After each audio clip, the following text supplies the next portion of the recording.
Welcome to College Prep Confidential, empowering your student with the elite tools they need to get accepted to their dream university. Discover test-taking blueprints from Ivy League professionals, financial aid secrets to get more money for school, and mindset tips for a better college future. Now please welcome your host, Don Sevcik. Thank you for tuning in to episode 19 of the College Prep Confidential podcast. In this episode, we're going to talk about powering up the brain, aka tuning up the old noodle, in an episode entitled Secret of the Three Sisters.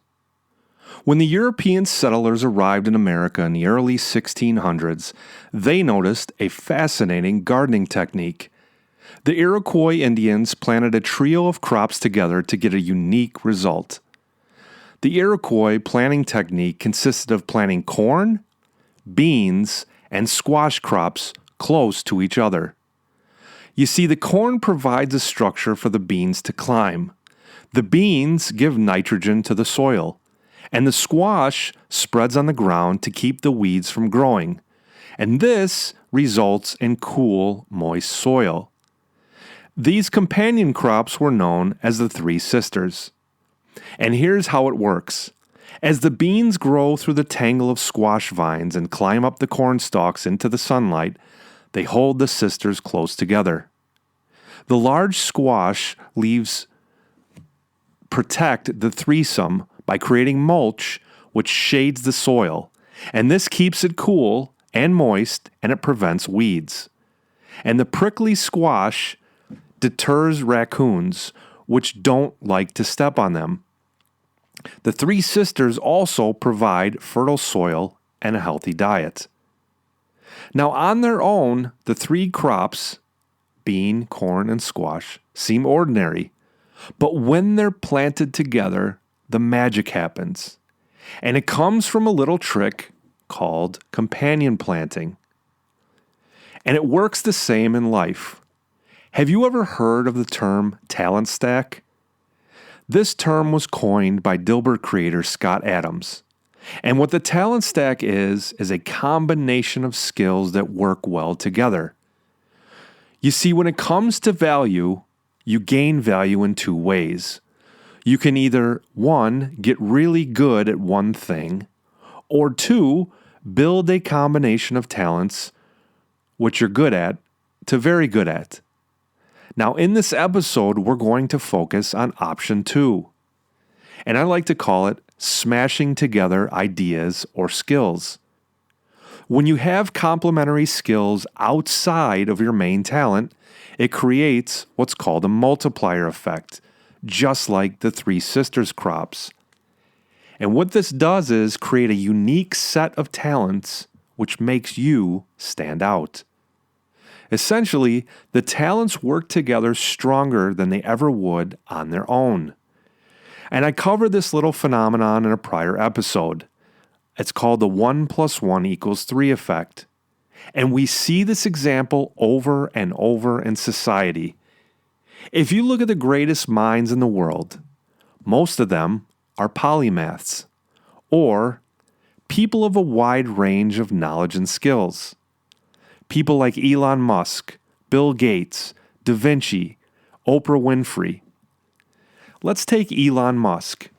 He combines physics, engineering, programming, design, manufacturing, and business savvy to create several multi-billion-dollar companies in completely different fields.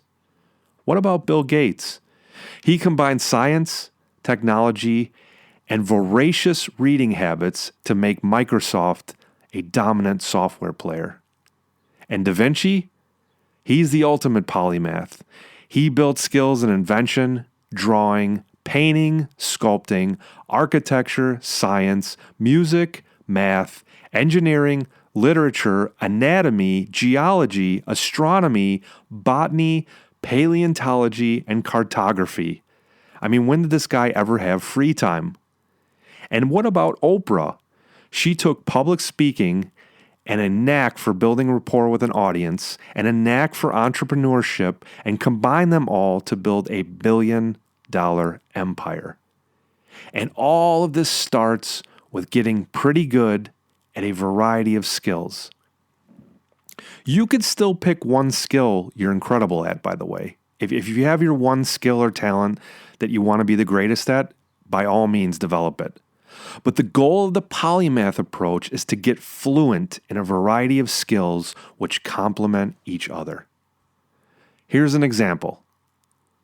When I started off out of college, I worked a day job as a programmer. Now I specialized in automating tasks. I also graduated with a math major.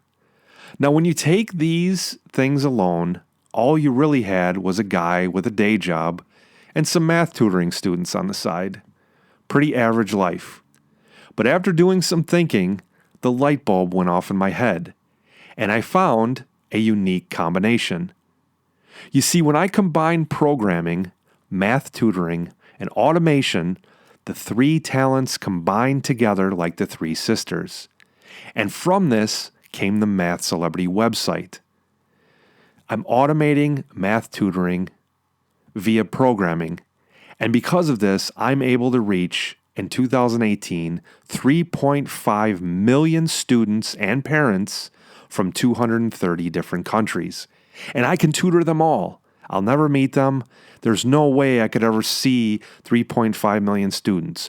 But I'm able to make a small impact with all of them by smashing together three different skills. Now understand, my grades were average in college. I barely passed programming in college. What helped me turn the corner was the persistent compounding of knowledge and taking the polymath approach.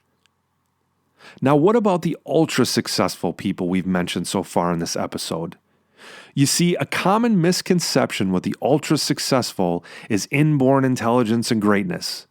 Many people think, they just popped out of the womb with a 200 IQ, already on the road to greatness with a fistful of money and celebrity status. Nothing could be further from the truth. Most of the greats we know failed multiple times. Some of them, like Walt Disney and Milton Hershey and Henry Ford, went bankrupt. And some of them went bankrupt multiple times. It's the continuous compounding of knowledge and studying other disciplines which brought them to their elevated status in society, the status that we know them today. Here's another example of multiple disciplines which make absolutely no sense together, but they produced incredible results. I mean, this blew my mind. Years ago, when I used to watch boxing, I heard about championship boxers taking, get this, ballet class. I couldn't believe it. How do guys who engage in ruthless fights for 12 rounds suddenly decide to take ballet? Well, when I dug deeper, I saw the power of the polymath. You see, dancers have the best footwork and balance out of any athletes on the planet. And boxers benefit from balance and footwork. It helps their defense and their offense. And if a boxer gets quicker and lighter on their feet, what happens? It helps them avoid heavy hits to the head and body. And it helps them close the gap faster on their opponent. And sure enough, when I saw this, as 1 to 2 boxers took ballet and got better, and the word started to get out that it worked, what you saw was more and more boxers adopting ballet into their training. I mean, think about this. Boxing and ballet. What a combo. Who would have ever thought? And this is the power of the polymath approach. You see, as I've covered in prior episodes, when we learn new skills or get better at skills, we rewire our brain. And what this does is create more connections and stronger connections between different areas of the brain. Need proof? How about Professor of Neurology at Harvard Medical School, Alvaro Pascual Leon, who weighed in on the power of taking the polymath approach. And he says, quote, "When a person switches to pursue a field different from the previous one, his neurons form new pathways between previously isolated regions. Now, here's what's beautiful about this. You may have two areas of the brain with a certain skill that never talked before, but as the brain builds these new connections that Dr. Leone is talking about, now the two connections, the two areas talk. And the beautiful thing is the brain is not a fixed mass. The brain doesn't just shape behavior, but also vice versa. Behavior reshapes the brain. It constantly reshapes and rebuilds connections and combinations. How about this? In the book, The Medici Effect, they talk about how the brain builds new neural pathways. And when the new pathways go to previously unreached areas of the brain, as Dr. Leone told us, a new connection is formed.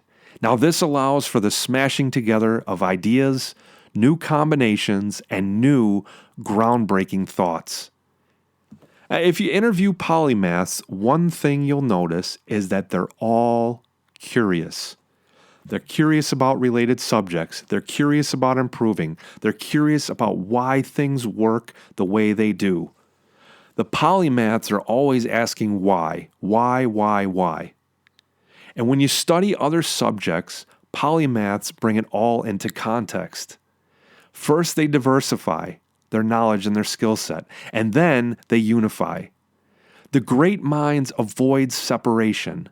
Rather, they think of all things as linked or part of one piece. I mean, Steve Jobs said it best. Quote, "Creativity is just connecting things. When you ask creative people how they did something, they feel a little guilty because they didn't really do it. They just saw something. It seemed obvious to them after a while. And that's because they were able to connect experiences they've had and synthesize new things." Key word, my friends, synthesize. Another term for unifying your knowledge base is called whole brain thinking. Da Vinci confirms what we've covered in this episode. And he said, learn how to see. Realize that everything connects to everything else. And remember, anybody can become a polymath. It requires research and making connections. And as you research more subjects, you build your talent stack. And when you build your talent stack, your brain forms new connections that were never there before. So what's the takeaway? Study multiple disciplines. I mean, at the very least, read an article or one book about a new subject. Spend 15 minutes talking with an expert about a subject you wish to learn that you know nothing about. You see, the expertise will speed up your learning. And when you've gathered enough information on your new topic, stop. Then let the information marinate. And what happens is your brain will start to build connections between what you know well and the new subject you've learned. And with each new subject you get good at, you rewire your brain and you power up your talent stack. By the way, did you know there's a unique talent stack among top exam performers? For instance, Exam Prep has a version of the Three Sisters. I call it the trifecta. And the trifecta consists of speed, chunking, and Kaizen. And you recognize these terms in prior episodes that I've done. If you haven't heard those, by the way, I urge you to go back and listen. When you chunk concepts, you learn more.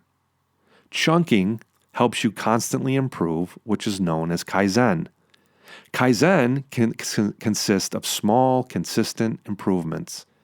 And as you learn more and make constant improvements, you eventually get faster with your memory and your recall. And all three of these talents work together in tandem, just like the Three Sisters crops. And just like the Three Sisters crops producing a healthy diet, the trifecta produces a healthy set of testing skills.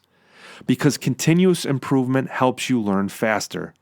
Faster learning means more time you have on the exams. And when you have more time on the exams, you don't stress. You're relaxed. You're in the zone. You're in control of your exam destiny. And less stress gives you a clear head during exam time. And this, by the way, the elite exam takers that I've referenced in prior episodes, they figured this out already. So what I did is I've taken the trifecta that I just told you, chunking, Kaizen, and speed, and I built it into an easy-to-use college prep platform. You get to build all 3 skills at once, together. Now, if you're interested in planting the perfect mental crops, head on over to this link, cpcshow.com. That's cpcshow.com. And you'll have the secrets of the best test takers in the world. It's in your hands now. The question is, what are you going to do with it? To build your trifecta talent stack for exams, once again, check out cpcshow.com. That's cpcshow.com. I want to thank you for listening and taking time with me today, and I will see you next week. That's all for this episode of College Prep Confidential. To discover how to give your student a better future by increasing financial aid, improving test scores, and reducing stress, visit our website at cpcshow.com. That's cpcshow.com.